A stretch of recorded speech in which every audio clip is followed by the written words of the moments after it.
Hello you guys, and welcome to part number 2 of my post-Disney Q&A. I had so many questions that I needed to break it up into 2, or else you would be watching an hour-plus long video, and nobody is into those kinds of videos. But if you are new here, I would love it if you would click the red subscribe button. I am all the time sharing tips, tricks, and hacks to taking a toddler to Disney, traveling with a baby, as well as our Disney vlog adventures along the way. And if you enjoyed the video, click the thumbs up button down below. It really does help to support the channel, and let's get into some more of these questions. First question, what time do you take your girls back to nap? So this varied. With a larger party, I grossly underestimated the amount of time that it would take us to just simply move through the park.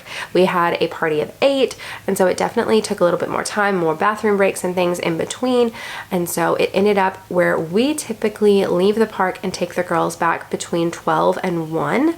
It ended up being more like 2 or 3 before we would go back and have our relaxing like nap time, chill time back at the resort.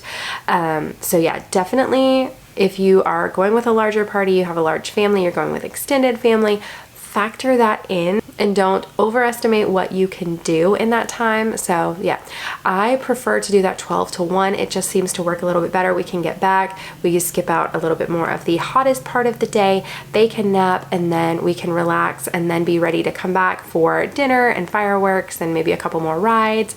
And so that is what works best for us, is that 12 to 1 window. So that's like our sweet spot. Let's see, what times do you recommend for meals for the little ones? Okay, so I highly recommend either doing breakfast or dinner. So if you want to do like a late breakfast, say you're rope drop people like us and you want to like power through 3 or 4 rides before having to stop off for a breakfast break, I would do a late breakfast around 10 or 11. And then for dinner, I usually like to do hours between 5 and 6, usually closer to 6. That way we're not so rushed to get back to the parks from our nap breaks. Those times work really well for us. If I'm going to do a lunch reservation, I try to do it at around 11, 11:30. Sometimes I will push them to 12, like if we're doing Tony's on Main Street, we really like to do that and watch Festival of Fantasy. So that one is at 12 o'clock, so it's pushing it a little bit later. But ideally between that 11:30 is a really good lunchtime for us, so that we're ready to go back to the park or go back to the resort and take our naps. And again, if you didn't see my first part of this and you're wondering, Ashley, why do you sound like you've been smoking for 65 years? I lost my voice screaming on Expedition Everest. I literally like felt the pop or whatever in my throat. So this is the voice we're dealing with, and I want to film some more videos for you guys. So here we are. Next one is, any tips on making it to fireworks without a meltdown? If you're talking rope drop to fireworks, it's impossible. So don't go into it thinking there won't be a meltdown, and be happily surprised if there's not a meltdown. So lots of breaks, lots of naps. Honestly, I don't feel like you know your kid until you're in the moment. So you may think, okay, she's gonna nap in the stroller, he's gonna nap in the stroller, and we're just gonna do rope drop to fireworks. We're not gonna leave the park, we're not gonna do any of that stuff, and we're just gonna power through. You may not know that what's best for your kid is to actually take them back to the room and let them nap there. Or it might be vice versa, and your kid can handle staying out all day. I feel like your first day is kind of getting a grasp on what your child can do, and then kind of course correcting the rest of your week and your plans based on that. So I would not schedule anything in that midday time that your child would potentially take a nap. Let them dictate whether you need to go back to the room or if they can just nap in the stroller. So then you can just fill it with, okay, we're gonna do these attractions or these rides, but I wouldn't have like a lunch reservation or anything like that in the middle of like the day for their nap time. So I hope that makes sense. But yeah, it's lots of breaks, lots of snacks, lots of AC breaks. There were so many times that my girls were like on the brink of a meltdown and they just needed to get out of the stroller and move around.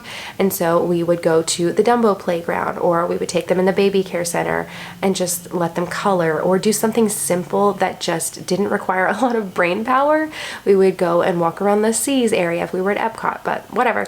We would get out of the heat, and that would help so much. Snacks, be sure to be offering snacks and water every little bit. Make sure that you're staying hydrated because they can get very dehydrated.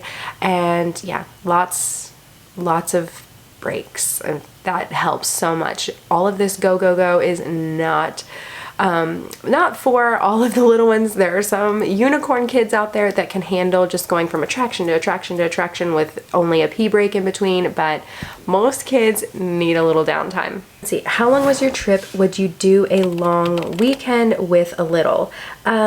Our trip was 7 nights, 8 days, and so I felt like that was perfect. I prefer longer trips, but obviously I will take what I can get. I would definitely do a weekend, like maybe a long weekend trip like that, maybe 3 or 4 nights with the littles.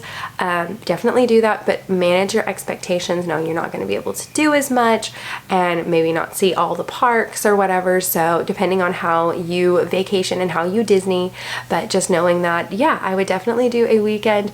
It is 100% doable, but just know your priorities. That way, when you leave and you're coming home, it's like, that was an amazing trip, and you feel like you accomplished what you wanted to, and you didn't feel disappointed because you couldn't do all the parks or you couldn't do everything. So have your priorities and know that those are the things you're going to do, and just get in some of your little favorite Disney things and enjoy that in a long weekend. Okay, this one is best snacks to bring, other food tips for park days with a 13-month-old. Okay, we did really well with Bella. We would take like diced up fruit. We would go ahead and cut it up in the morning and have it in our little cooler bag, and take that with us, so she would have some like hydrating snacks. I would have lots of snack bars that she can eat. Teething crackers were a huge hit with her, and then obviously like Cheerios, Goldfish, little things that she can kind of munch on, that are simple things. Bella is one of these babies, she likes to be very hands-on. She does not want you to feed her, and so that is one thing that I had to keep in mind. And then a few pouches, we did do those. She's beyond pouches really at home. We are not doing those much, but when we're out and about, it makes it a lot easier. So I did do some of those, like yogurt pouches, things like that, that she really enjoyed. Those are some of our favorites, but I will try to kind of link some of our favorite snacks in the description box below for you guys to check out though. What were your favorite spooky things this trip? Treats, merch, activities for kids. Okay, so we didn't do anything spooky, so I'm like the wrong person to ask. We could skip Halloween and go straight to Christmas for all that I care. I know some people love Halloween and they're so about it, but I'm not big into Halloween. I'm not like big into fall decorations and like all of that stuff. I used to, as a kid, hate the fact that my birthday was in October, because it was like in the Halloween month, and I'm like, I don't like Halloween. I don't like that being my birthday month. So that's literally how much I didn't like Halloween and spooky stuff. So that is me. So I am the worst person to ask. Now I did see a very cute Mickey popcorn bucket. He's looks like a mummy. That was cute. But we didn't see any like special like treats or anything really, other than, yeah, we didn't really see a whole lot, because we didn't do the Halloween party, so not a lot of spooky tips here, so I'm sorry. Favorite character places to eat with toddlers. Okay, so my top 3 character experiences and restaurants that we have experienced so far is Topolino's Terrace. I know that one gets a lot of hype, but it's amazing. We really like Chef Mickey's, and the characters there were amazing. Breakfast, not dinner, for Chef Mickey's. And then we enjoyed Garden Grill. The characters there were amazing. The food was really good. You had like chicken and beef and then mashed potatoes and just things like that. So yeah, it was really, really good, and the characters were amazing. I did not expect to like Garden Grill as much as we did, but that is one of my top 3 now of character restaurants. So those are some of our favorites. How to manage naps, bedtime with a baby/toddler, or overtiredness, overstimulation. Okay, so naps we do back in the room. My youngest, Bella, is in that phase where she is still doing 2 naps at home. But at Disney, she can hang and do 1 nap. And so she's just more entertained and more distracted, and so she can handle that. Or if she can't, she is at that phase where she will still fall asleep in the stroller when she's tired. So that works out in our favor. And then Lucy, she is, if we're not back at the room, she will not nap. So we do have to take her back.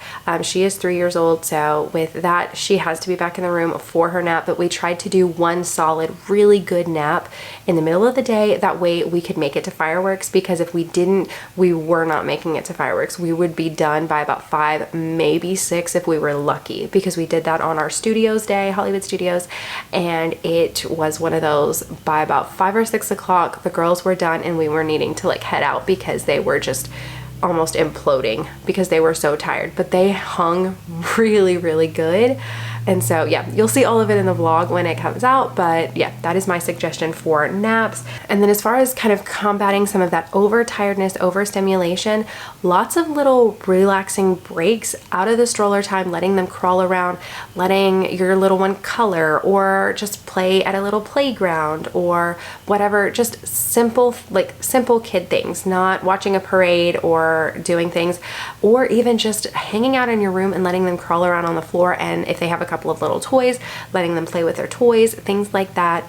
And then for just kind of winding down at the end of the day, stick to your routine. If you are like us and you do bath time and then book time and then you like snuggle and then let them go to sleep or whatever that is, whatever that looks like for your family, try to stick to that and just let them have some simple time. I know for a fact for us, on the nights that it was like, okay, we're gonna skip the book, or we're gonna just hurry through this, or we're gonna rush through bedtime, or we're gonna rush through bath time, it made the night a lot harder and they didn't sleep as well. So definitely recommend having that wind down time. Yes, it may take a few extra minutes to get them into bed, but that simple little wind down of sitting in the bath and playing with their toys and just relaxing after that long day is going to be so helpful. Okay, tips for a baby meeting characters. Do they get scared? Cry. Okay, some babies love characters. Bella is on the fence. The further into the trip she got, the more excited she got.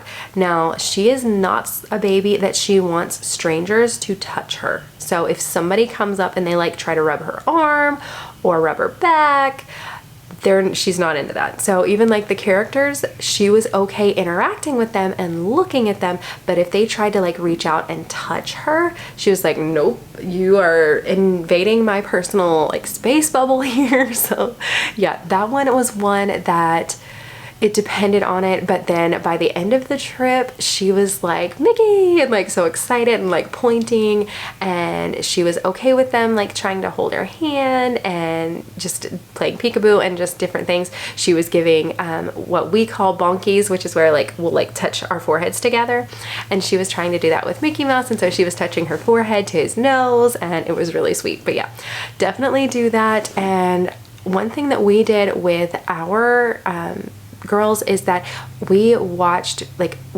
other people's vlogs that have little kids and seeing them meeting Mickey, or if I see stories, or even if you have pictures of you meeting someone, show them the pictures of you hugging Mickey or whatever, if you've had that experience before, just so that they can kind of start seeing that and kind of normalizing that in their brain, because those characters are larger than life, and so it can be a little overwhelming. I know my girls were terrified of Goofy on our June trip, but this trip they were obsessed. And so it varies from kid to kid and from trip to trip. So definitely try it out and just kind of experience it with them. Item you were most thankful to have besides your solar buddy. Okay, that one. Yeah, my solar buddy is like my favorite thing of being able to put on sunscreen without having to like rub it on, and it just, yeah. I will have a link to it if you don't know what I'm talking about. It is amazing, and you need one in your life. Even if you don't have a kid, you need one in your life. The other thing that I really enjoyed having was my little like mommy crossbody bag, and I will have a link to the video that I did about that and like what I keep in it. But having their autographed books in my wallet and just a couple of little random necessity items in that bag and on me made it so much easier and so much more convenient than having to lug around the diaper bag. I wasn't concerned about leaving it in the stroller, because I knew there wasn't anything super valuable. We had no issues with that. So yeah, highly recommend a little mommy bag for yourself to be able to just keep what you need on you and not have to lug that thing around. It is insanely helpful. And then this one actually kind of piggybacks off of that one. Do you typically leave your diaper bag, your big diaper bag, in the stroller or take it onto rides, lines, etc.? So we leave ours in the stroller. We leave it clipped to the stroller all the time, all day long while we're in the parks. We leave nothing valuable in it. I will have my wallet and anything else important in my mommy bag that I wear with me, but it is a lot smaller, and so it takes up a lot less space, and that way I'm not having to lug around a giant backpack and like get it on and off of the stroller all day. So yeah, that just makes it a lot smoother. And again, I will link videos of how like I do that in the description box below. How does parent swap work? Can you swap with a parent and child together? Okay, so rider swap, and I actually have a video about this coming again soon, but I will kind of briefly explain it here. Is how rider swap works is you go up to the cast member at the attraction and you let them know which parent is going to be hanging back with, say, your 1-year-old that isn't tall enough to ride Aliens. Our toddler loves Aliens, so we're going to use that as an example. So we'll do that. So if I'm going to hang back with Bella, they will scan my band. Now, if Lucy is going to go on the second time with me, because I can bring a guest with me when I go through, they will scan her band as well. And so she gets to ride twice, once with her dad, and they will go through the standard wait line. They'll go through the regular traditional queue and wait that way. And then when I go back with her, we will get to go through the lightning lane, and we'll get to scan in and go through a lot faster so we can move along with our day. Now you can also do this like we were traveling with extended family, so we did a rider swap with Guardians in the virtual queue. So I stayed back with the girls, and so they scanned my band, but because we had extended family that the girls could stay with the second time, my second rider was my husband Dean, and so he got to scan in and go through the lightning lane with me when we went through after the others stood through the traditional line. So I hope that makes sense, but it doesn't always have to be a kid. I've always heard it explained that it's you and the kid gets to ride twice. It's not just a kid. It can be anyone. It can be your second rider. So like if you do have extended family, grandma and grandpa going with you and they can watch the kids, then you and your spouse get to ride. So that way you don't have to ride some big attraction by yourself. You can have your riding buddy and have some fun together. Okay, in-depth video on getting through security. We've pulled out everything and still get searched. Oh my gosh, that's terrible. Oh my gosh. Okay, so yes, I would love to do a video like that. So maybe I kind of add that to the queue here. I have so many video ideas and so many video requests, you guys.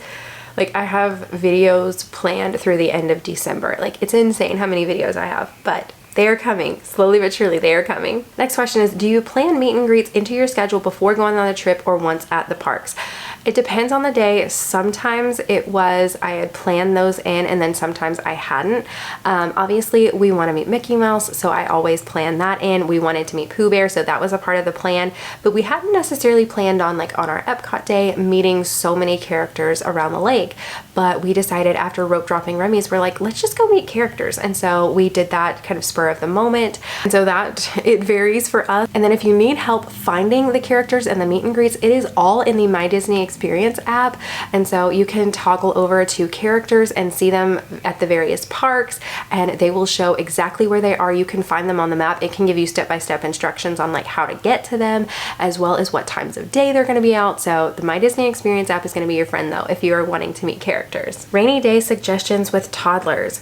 Just do it. Throw them in, like unless it's like thundering and lightning and like terrible. If it's just raining, throw them in a poncho or in a rain jacket and just do it, because there are a lot shorter waits on a lot of attractions if it's raining. So I would highly recommend just doing that and enjoying it. But top rides for a baby. Okay, 10 months. Let's see. Our girls really liked a lot of everything. I mean, even at 10 months, my daughter Bella loved Pirates of the Caribbean. Like, who would have thought that a baby would like Pirates of the Caribbean? But she enjoyed it. Like she was like pointing and like talking and like trying to jabber to the pirates. And so yeah, it all depends on though what your characters or what your child is into and like what characters.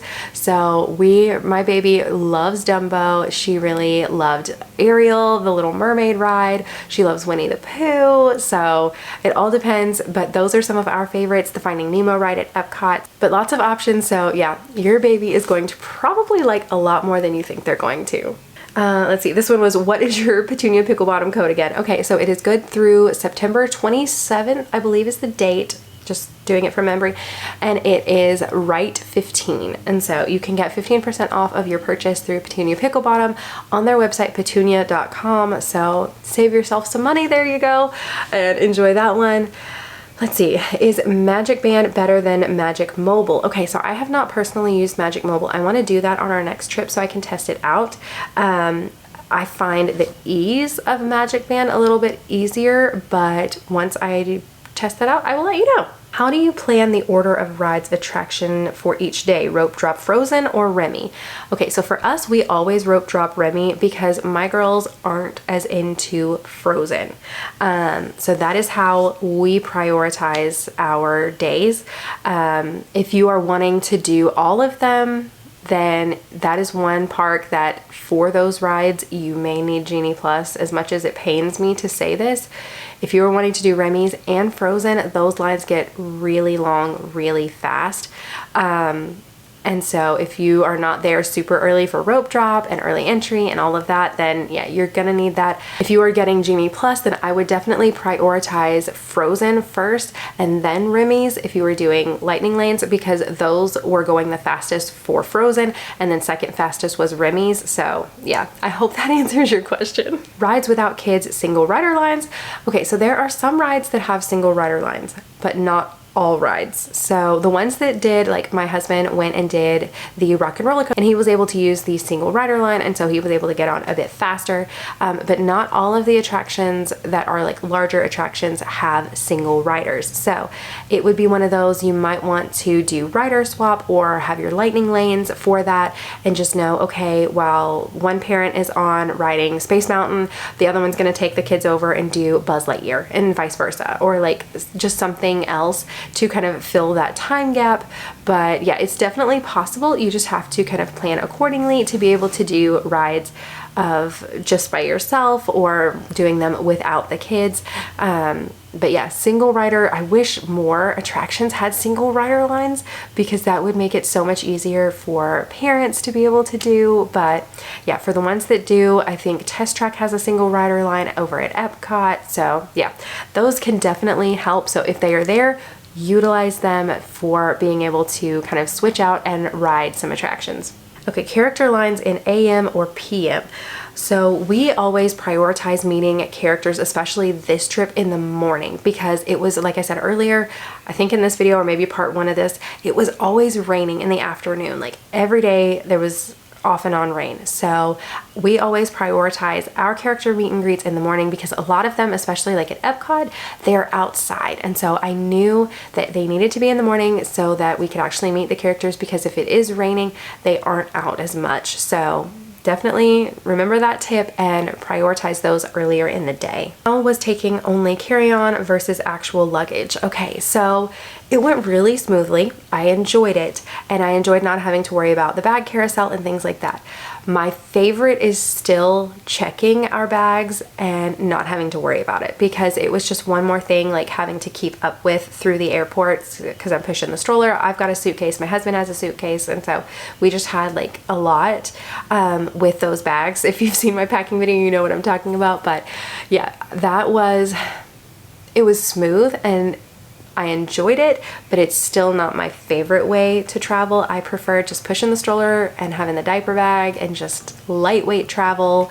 That is my preferred way of traveling. But yeah, with the staffing shortages and things, we decided to do carry-on only so that we could kind of breeze right through and skip baggage claim, because on some of our previous trips, it has taken so long to get our baggage. In June, it took over an hour, and we even had friends that were getting there earlier in the day, and it took them 3 hours to get their luggage at baggage claim. So they were literally sitting there at the carousel for 3 hours. So I could not imagine doing that. But yeah, that is that answer. So, but that's gonna do it for part 2 of my post-Disney Q&A. I hope you guys enjoyed it.